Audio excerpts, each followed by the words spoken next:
Hey, welcome back to Life Sculptors. This is Dante Poole. I am your host, the conversationalist, and I'm so delighted to be back with you having conversations that help our lives take shape.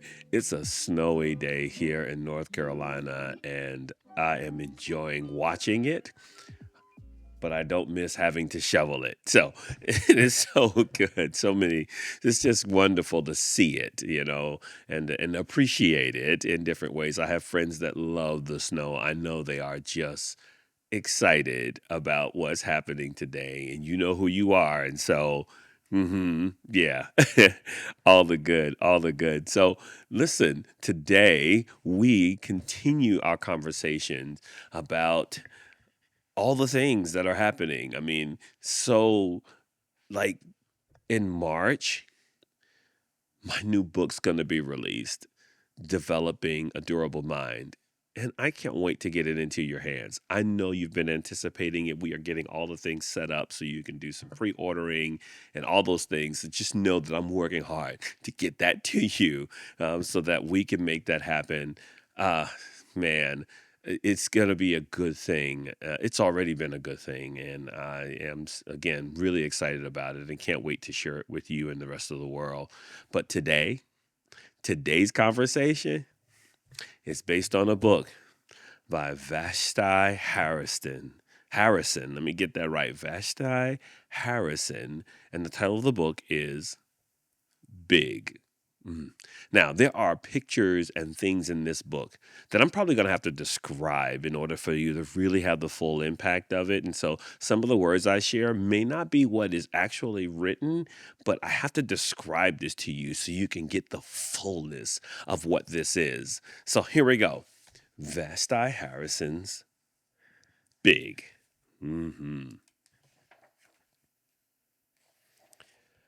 Once there was a girl with a big laugh and a big heart and very big dreams. She learned her ABCs and one, two, threes.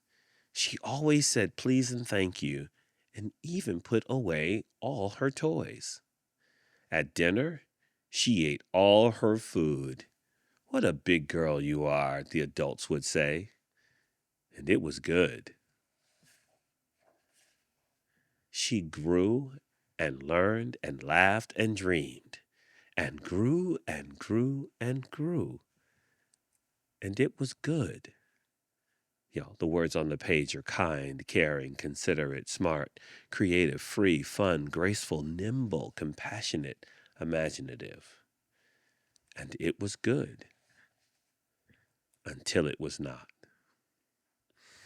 Hmm, you're a big girl, aren't you? Said Santa Claus while she was sitting on his lap. And she's the biggest one in line in her second grade line as they're lining up. And then one day, something happened. She's racing to the swings with her friends. I can't wait for the recital, her friends say. I'm going to be a rose. I'm going to be a daisy. But this little girl says, uh-oh, because she realizes she's stuck in the swing. Help, she says. But the other kids don't. Oh my gosh. Whale, look, she's stuck. Moo. You mean more like moose? An adult comes over to help her, and they struggle and they wrestle and they finally get out of the swing. And the adult responds, don't you think you're too big for that? It made her feel small. And the words stung and were hard to shake off. She's looking at herself in the mirror, and the words are stuck on her skin. She began to feel not herself, out of place, exposed, judged, yet invisible. Everyone had advice, too. That's no good, said the dance instructor as she put on the tutu. Try this instead. Man, she painted a whole gray dress on her, but that kind of hurt too. This is perfect for you. While all the other little girls were daisies and flowers, she was a mountain and a cloud. The flower costume won't fit, said the dance instructor. You're just too big. And she ran off. Where are you going? What did I say? She huddles in a corner. And she starts having thoughts of how big she is. And in the pictures, she just is taking up a lot of space with her bigness. And she's crying. And it's apparent that she's struggling. And then she has these voices that say, aren't you too big to be crying? Have you tried being smaller? Why can't you just fit in? One day, she finally let it all out. She cries out the words too big, moose, ha ha, big girl, cow. But she also cries out creative and imaginative. And she started to see things more clearly.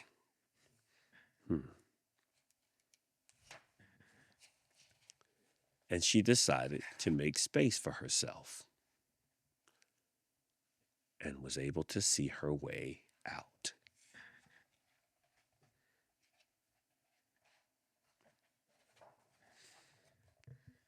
She goes back to the people and she has the positive words in one hand and the negative words that they offered to her in the other. And she says, these are yours. They hurt me. And she hands them back to the people who gave them to her. But not everyone understood or even listened. The one who called her a whale said it's a joke. And the one who said she was a big girl said, it's not that serious. And the one who said she was too big says, you're too sensitive. And the one with the word that laughed at her says, I didn't mean to hurt you. And she said, some tried. But they still couldn't see. Someone offered her a hand. I can help you change if you want. And she responds, no, thank you. I like the way I am. They couldn't see that she was just a girl. And she was good. The words are back on the page. Creative, imaginative, good, compassionate, gentle, smart, funny, sweet, kind. The end. Oh, man, Vashti. What a great write, girl. You did this thing right here. Big. So by definition, right, big it means to be considerable in size or characteristic or of importance. And to consider something is to think about it, is to consider it, is to think carefully about it, to make an account or take into an account for it, to regard it, to come to judge or even classify something. We have personalities and deep emotions and strong opinions that are big. Yep. We like big things too, right? We like big houses, big cars, big bank accounts. We want to win big and to be seen as phenomenal or extraordinary. We have been convinced that big is good and it is good to us. Until it's not. See, that big car is great until you have to put gas in it. Or until you have to put tires on that joker. Yeah. And see, when we live in a world that celebrates the big about us, but judges us when our kind of big no longer fits into the box they have created for us. And this leaves us with a choice to make. We can either accept the box by shrinking ourselves to fit in, or we can be ourselves fully and learn to manage the rejection of others. There's a recent trend happening on social media, and here's the phrase, and when I say it, it's going to be familiar to you. We listen and we don't judge. Like, this is our feeble attempt at trying to create space for honesty and authenticity. Like, this is how we're going to do that? We're going to use comedy? We're going to make it a trend? Why is it that something has to become trendy before we can tell the truth about it? Why do we have to make it comical in order for us to be honest? So making it funny or socially acceptable somehow makes it easier for us to address it? It's all good until it's not. See, in the story, the girl has an incident where she gets stuck in the swing, and her friends, the air quotes, right, don't offer to help her, but do offer to ridicule, to tease her, to make fun of her, they use their words negatively towards her. Even the adult who offers to help, again in air quotes, struggles to get her dislodged from the swing and then offers negative words with a matching facial expression that says, "Don't you think you're too big for that?" Words matter, y'all. Words matter. Like, there's power in our words, and words are especially when they matter when they're repeated. When they're repeated, when they're said to us over and over again, and may not be the same words, but in different ways, the same sentiment. They have the ability to shape how we see ourselves. See, we use words to label and to judge and to categorize what we think about people. Oh, man. And it's what we think people ought to be based on what we've determined is good. And we can be so careless with our words, right? Oh man, we don't even realize that what we're saying has an impact on others. Like, we're not even always aware of how our words are impacting other people. The old saying, "Sticks and stones may break my bones, but words what? Will never hurt me." Such a lie. Like, sticks and stones will absolutely break your bones. But words, they can break your soul. And a wounded soul is so much harder to heal than a broken arm.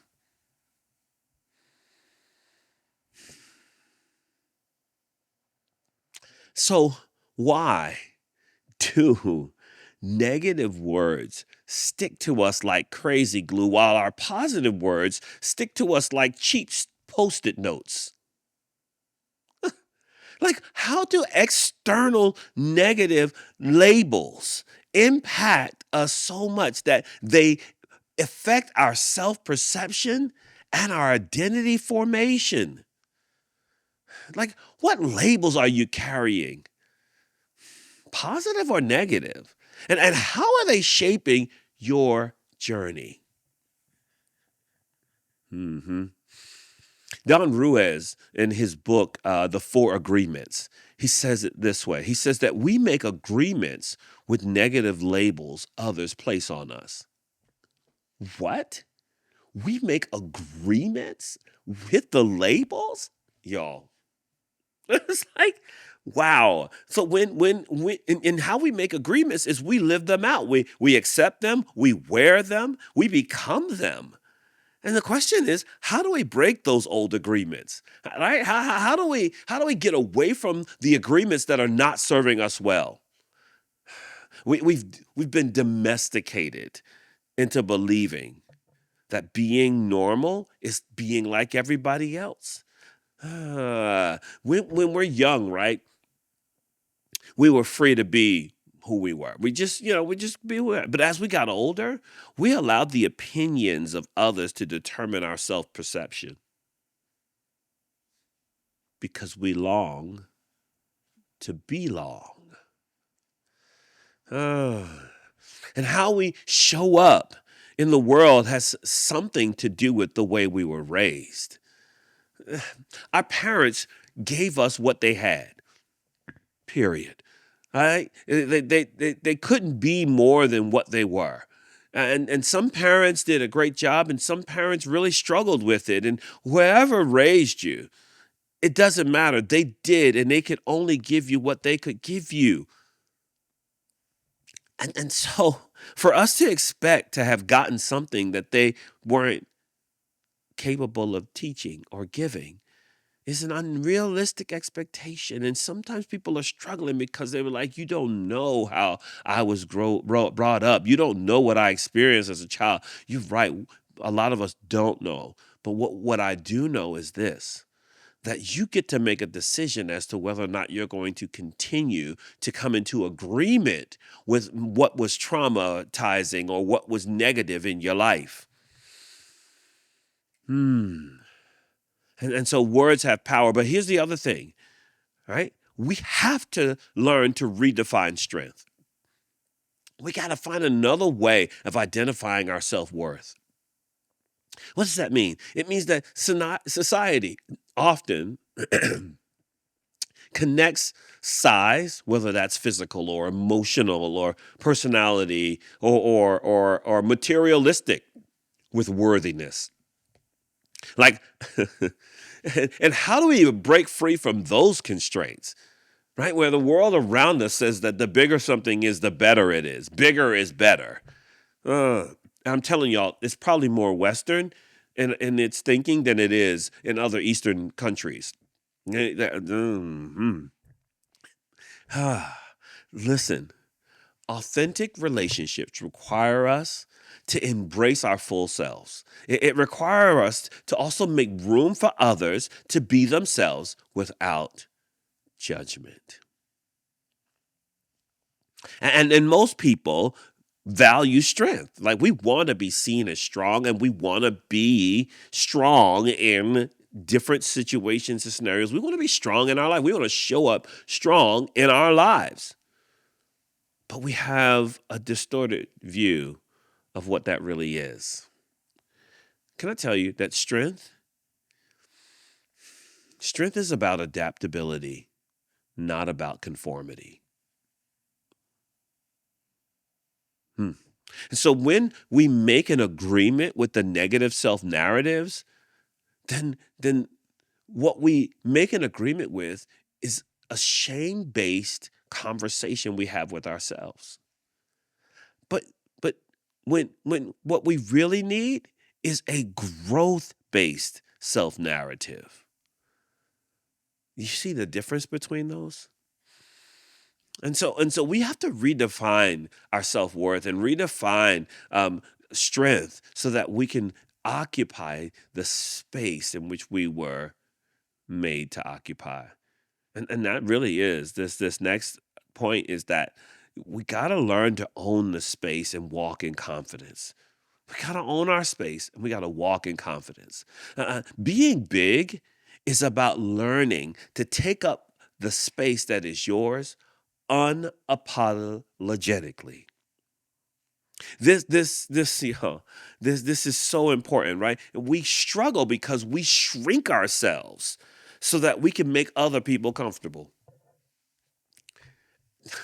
There's this tension that exists between humility and confidence. This tension that exists between them, and man, and we struggle with how to stand tall without being arrogant or being seen even as arrogant. See, humility, it's not just seeing yourself as more valuable or more than anybody else. That's not, I mean, that's a kind of humility. But the other side of humility, it's learning to occupy the space for which you were designed to fill. I'm telling you, there are places in the world that are designed just for me. They're designed just for me, and I don't have to make an apology or make excuses or whatever to fit into those spaces. I was made for that space, and if I'm being truly humble, I don't think of myself as more worthy than I ought to, or more high or valuable than I ought to. But I also don't think of myself less than I ought to. See, when I devalue myself, that's not humility. That's not humility. No, no, no, no, no. And so I have to be authentic, because being authentically me means that there are spaces, right, for which I've been designed to fill. But there are also spaces I was not meant to fill. And so if I'm in spaces that I ain't got no business being in, because I'm trying to be there because I think that's where I belong, or that's where I think I'm going to find acceptance, and I experience rejection. Some of that is a me problem, because I'm showing up in spaces I ain't got no business in. But if I'm in a space I'm supposed to be in, that I'm designed to be in, and I'm experiencing rejection, and I'm experiencing people's judgment, then that's a them problem. That's not a me problem. And I got to know the difference between those two. And so I will not make an apology for my personality. Mm-mm. I will not make an apology for the size of my personality. I have a big personality. You know when I have entered the room, because you hear my laughter. I will not make apologies for my laughter. This is the way I laugh, and it's loud, and it carries, and it's who I am. I will not make any apologies for it. And listen to me. I will make no apologies for the depth of the capacity that I have to have compassion for other people. I will not make apologies for it. This is who I am, and I'm not made for all the spaces and all the places, and I'm okay with that. Because I'm okay in this skin. I'm okay with who I am. And I've worked way too hard to come to this place of comfort, to surrender it so that you can be okay.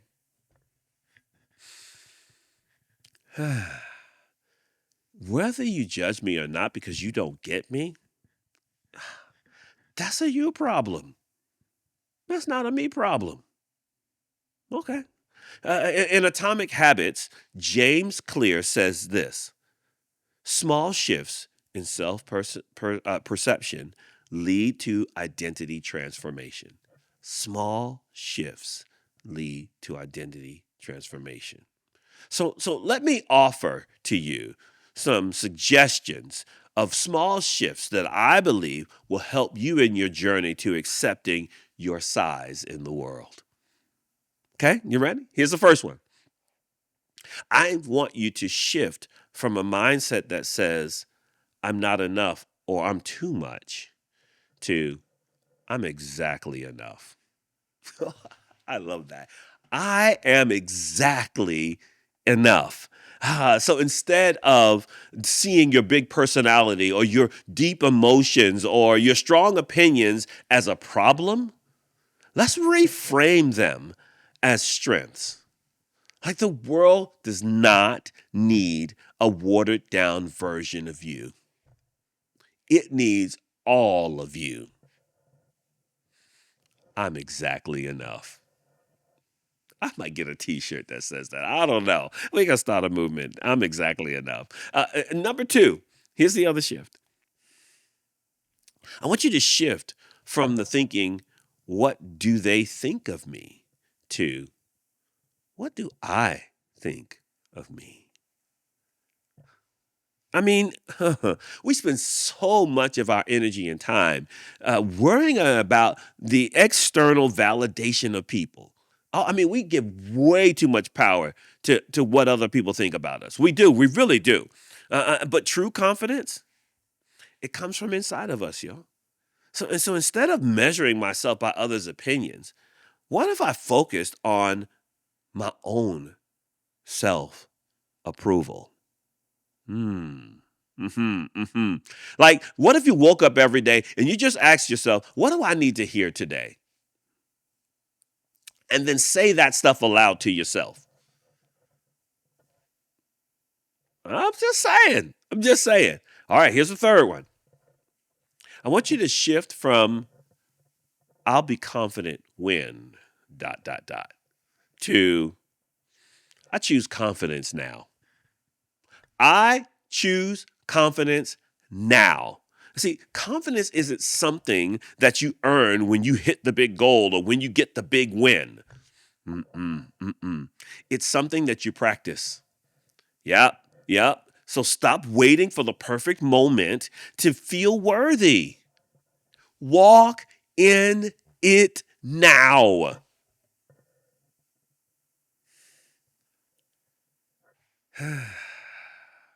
Okay. If any of this feels uncomfortable, that's a great sign that you need it. So get to practicing. Mm-hmm. Mm-hmm. Mm-hmm. One of my Peloton instructors, y'all, for those of you who know me, I ride a Peloton. It's what I do. I love it. Right? She says, it's always hard until it's not. It's always hard until it's not. And so, yeah, making these shifts may seem hard at the beginning, but I promise as you keep practicing them and you keep practicing them and you keep practicing them, it's going to go from hard to easy. Ha! You said I had to put that on the end, right? Easier. Because sometimes it may not ever get easy, but it might get easier. Right? Because I become more confident in my ability and comfortable in the shift. Let's do this. Say this after me.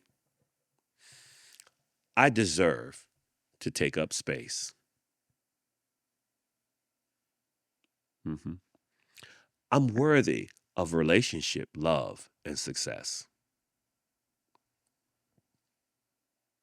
Yeah. I am enough.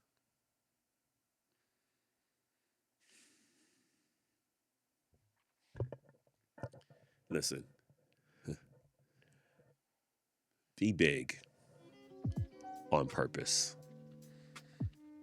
knowing that you are enough. I'm exactly enough. Oh my gosh. For whatever it is that your life is calling for, you're exactly enough. Listen, I'm grateful for the conversation with you. Remember to be on the lookout for my book, Dante Poole. This is Life Sculptors Podcast, and you're exactly enough.